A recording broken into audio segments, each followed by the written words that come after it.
నారాయణ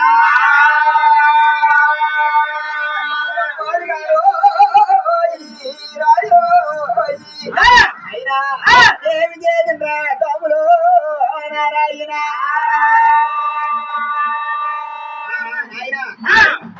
రారాజులు గుడ్లై ఉన్నారు. తూర్పు బలంలో దక్షిణ ఉత్తరం ఎక్కడి నుండి వచ్చినారు తెలియదు. మీరు ఇక్కడ వచ్చిన కారణం ఏంటి, ఎవరు పంపించినారు అని అడిగితే మరే లేదమ్మా, అన్నామన్నల మీద కలిసేశ్వర కొడుకు చూడంగి రాజు ఆ ఒక జంగాలు ఉంటే లింగాలు నిలుస్తాయని, గుడి మీద శిఖరాలు నిలుస్తాయని నా యాగం పంపినాడు నారాయణ మల్లమాయ.